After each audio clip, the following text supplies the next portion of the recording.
Baiklah, bismillahirrahmanirrahim. Assalamualaikum warahmatullahi wabarakatuh.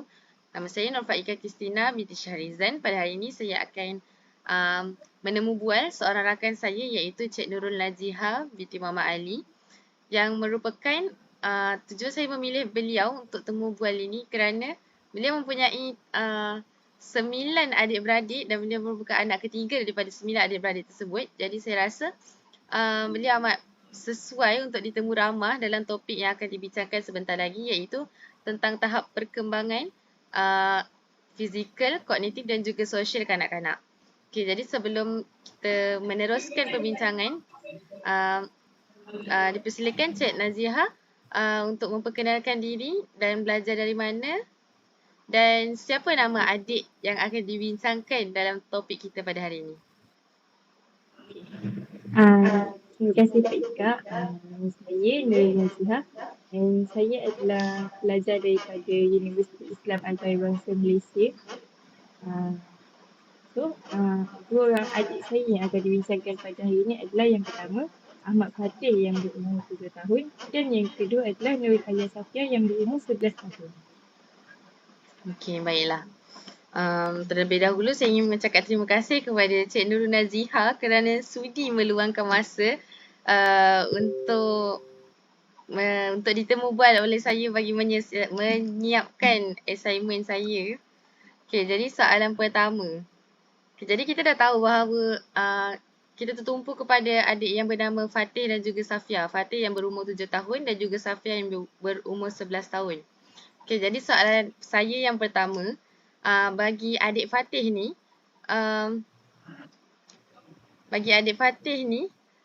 kan, kejap ya.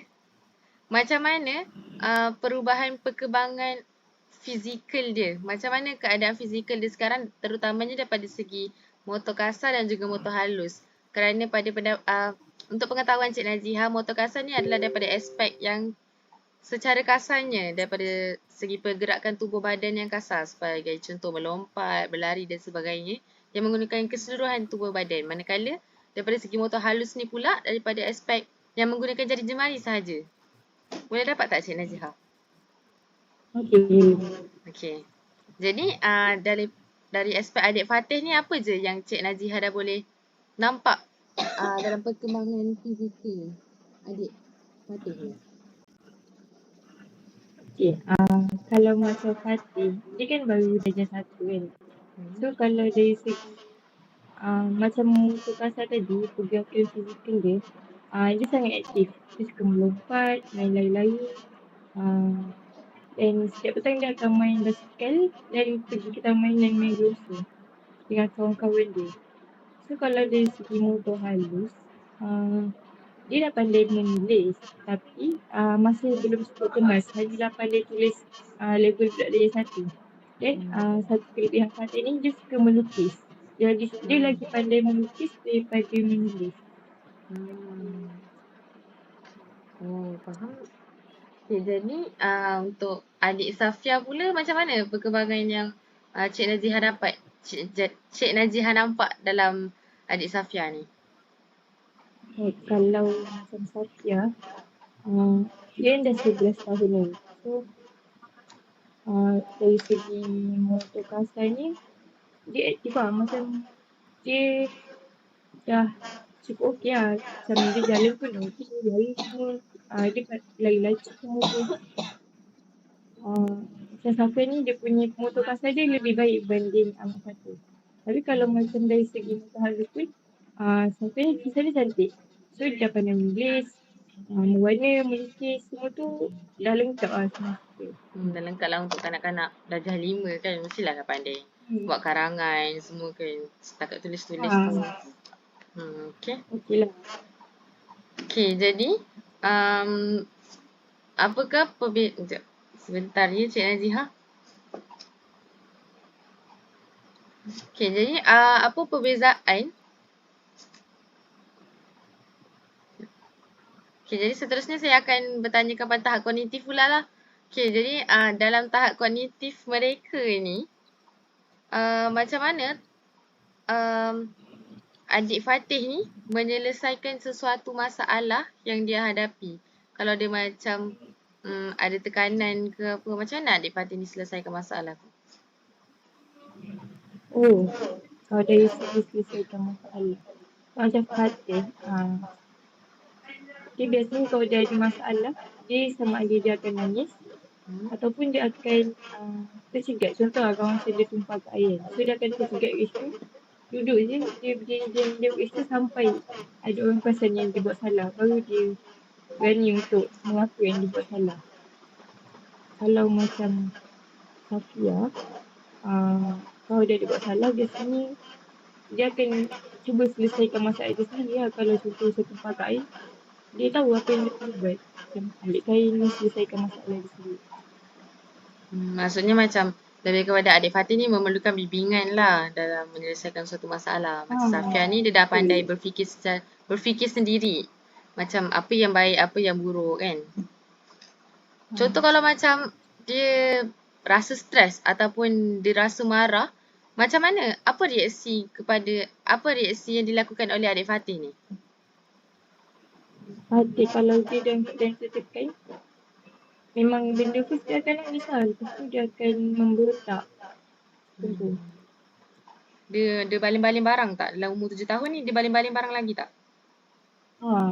Dia akan barang-barang, pukul-pukul.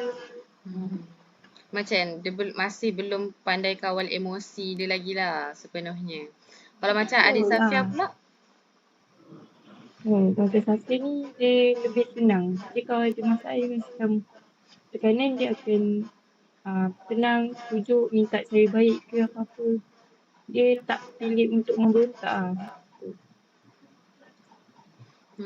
so daripada segi kognitif, daripada aspek pembelajaran di sekolah, macam mana tahap akademik mereka berdua ni? Maksud tahap akademik, cara belajar. Cara belajar dan juga keputusan periksa ke? Kalau macam Fatih dengan Safia tu, dia berdua ni pandai lah. Dia orang pandai. Macam kalau dalam periksa tu, biasa nombor satu dalam kelas lah. Cumanya, bagi saya, Ahmad Fatih ni agak kurang sebenarnya dalam pembelajaran dia. Cumanya, bila saya tanya pada cikgu, dia kata Ahmad Fatih ni masih atas landasan yang betul sebenarnya. Hanya kanak-kanak sebaya dia memang lambat dia punya pembelajaran. So, sebab tu dia dengan kawan-kawan dia sebenarnya dia okey je. Hanya kesekitaran dia. Kalau macam Safia, untuk soalan darjah 5, dia cukup pandai. Dia boleh buat kerangan. Dia okey lah. Dia pandai kira, matematik dia sebenarnya dah pandai dah. Jadi saya ada soalan daripada aspek sosial pula. Dan ni memang macam kita tahu sosial ni adalah berkaitan dengan interaksi dan juga komunikasi kan. Jadi daripada segi komunikasi kanak-kanak itu sendiri, daripada segi Fatih dulu, kita tengok kepada Fatih dulu. Adakah gaya bahasa dia ataupun cara percakapan dia dah murni? Faham tak? Dan cara dia bercakap tu, apa yang dia nak sampaikan tu kebanyakannya Cik Najiha akan terus faham ataupun memerlukan masa untuk faham apa yang dia nak sampaikan. Kalau macam Fatih ni, dia masih belum cukup murni lah senang kita. Kadang-kadang saya tak faham apa dia cakap. Macam nanti sampai dia kena buat gaya macam apa benda yang dia nak tu. Dia kena tunjuk apa yang dia nak baru saya faham. Kalau lagi satu percakapan dia pun dia masih belum bercakap dengan betul-betul. Dia pelat. Cara dia bercakap pun masih belum bahasa yang betul. Macam kadang-kadang dia cakap tanpa berfikir rasional. Saya kadang-kadang kalau cakap jenis lepas. Contoh kalau tak suka orang, cakap tak suka. Gitu. Kalau macam Safia, tu untuk darjah 5, dia pandai lah. Dia patut cakap apa yang dia patut cakap. Yang dia rasa macam tak patut untuk dia keluarkan dari mulut, so dia diam. So dia cukup matang lah untuk bercakap. Dan percakapan dia jelas. Kalau dia cakap apa-apa, saya faham. Faham lah. So, sebagai seorang kakak lah kan, apakah peranan yang Cik Naziha rasa Cik Naziha patut ambil dalam proses perkembangan sosial, fizikal dan juga apa tadi? Sosial, fizikal dan juga kognitif kanak-kanak ni. Cik Naziha rasa apa Cik Naziha kena buat dalam nak tolong diorang ni? Okay, kita mula daripada segi fizikal dululah. Okay, macam mana Cik Naziha? Macam tadi kita tahu Fatih ni masih belum pandai berjalan dengan sepenuhnya kan? Sebenarnya dia masih ada kerana. Jadi macam mana Cik Naziha nak bantu mereka ni dalam mencapai kepada tahap potensi yang sepatutnya? Mungkin macam Kalau dari